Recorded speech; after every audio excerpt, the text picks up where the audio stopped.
नमस्कार, मेरा नाम डॉक्टर निखिल फोगाट है। मैं सेकेंड लाइफ रिहैब के साथ एसोसिएटेड हूँ। आज हम एक बहुत इम्पोर्टेंट टॉपिक पे बात करेंगे कि रिहैबिलिटेशन में नंबर ऑफ डेज कितने होने चाहिए।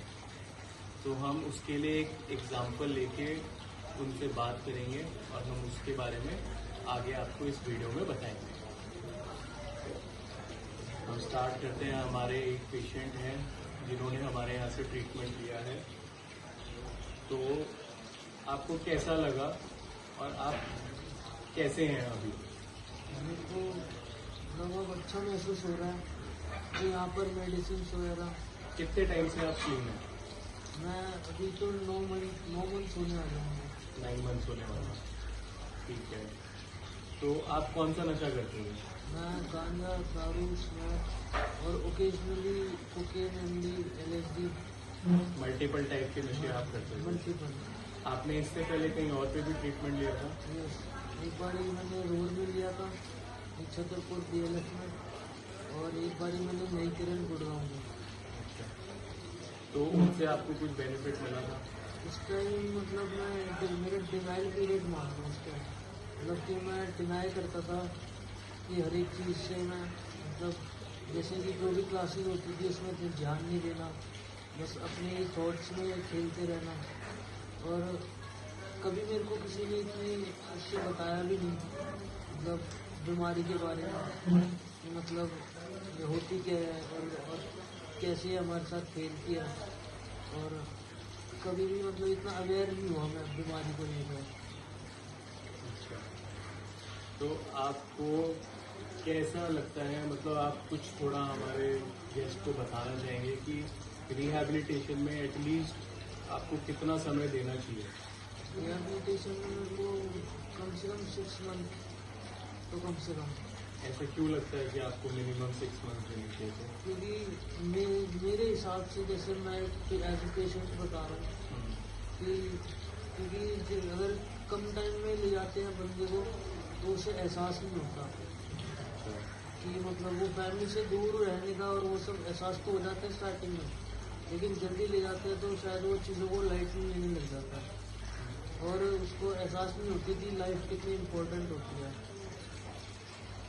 ओके, तो आपके हिसाब से मिनिमम 6 मंथ पेशेंट को लेना चाहिए। ठीक है, और जैसे कम समय में आपने पहले भी ट्रीटमेंट लिया है, तो कितने टाइम के लिए आप वहाँ पे रहे थे? मैं 3 मंथ्स के लिए रहा था फर्स्ट टाइम, और उसके बाद मेरे 6 मंथ्स के लिए थे। लेकिन उस टाइम पे भी मतलब मेरे दोस्त की सुसाइड हो गई थी, तो मेरे मन में रिजेंटमेंट बन गई थी अपने घर वालों के लिए। लेकिन फिर मेरे जब फादर की डेथ हुई तो मैं थोड़ा मतलब रियलिटी में आया कि नशा, क्योंकि उनकी डेथ भी मतलब नशे की वजह से हुई थी, तो मेरे को थोड़ी रियलिटी फेस हुई। तो अभी आपको कैसा लगने लग रहा है? अभी मैं एकदम ऑल ओके फाइन। तो आप दूसरे रिहैब से इस रिहैब को कैसे कंपेयर करेंगे? क्या हमें वो देना? यहाँ पर एक तो मतलब चीज़ों को लेके एहसास बहुत अच्छे से दिलाया जाता है, जैसे खाने की वैल्यू पता लगती है, और काउंसलिंग सेशंस जो होते हैं उसमें सर एकदम सब पे ध्यान देते हैं, मतलब एक्स्ट्रा अपनी तरफ से मतलब पूरे एक्सपीरियंस, अपने जो लाइफ के एक्सपीरियंस होते हैं वो सब चीज़ें भी शेयर करते हैं।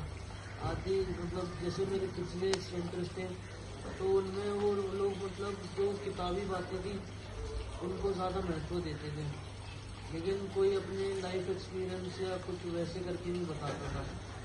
और यहाँ पर साइकोलॉजिकली तरीके से भी बताया जाता है, जैसे कि हमारे सेशंस होते हैं। और बाकी यहाँ पर एक तो ये चीज़ अच्छी है कि यहाँ पर खाली नहीं बैठने दिया जाता, मतलब कुछ ना कुछ काम करते रहते हैं। और खाली बैठने से, क्योंकि मैंने फेस करा है कि मतलब हम अपनी सोच विचार में बहुत ज़्यादा चले जाते हैं, और कहीं ना कहीं उसी के कारण हम घर जाके शायद नशा भी पकड़ लेते हैं। क्योंकि मेरे साथ ऐसा हुआ है कि मैं सोच विचार चलते रहते थे, और मैं घर गया हूँ जब भी, तो मैं जाके रिलैक्स हो गया। और यहाँ पर जैसे कि बिजी हुआ हूँ तो पता लगना चालू हुआ है कि मतलब अगर बिजी रहने से मैं मतलब इतने टाइम तक नशा छोड़ सकता हूँ तो आगे भी कंटिन्यू रख सकता हूँ। तो ये सब मेरे को इतने टाइम में पता भी लगा। ठीक है, very nice, all the best, सबको बाय कर दीजिए। बाय।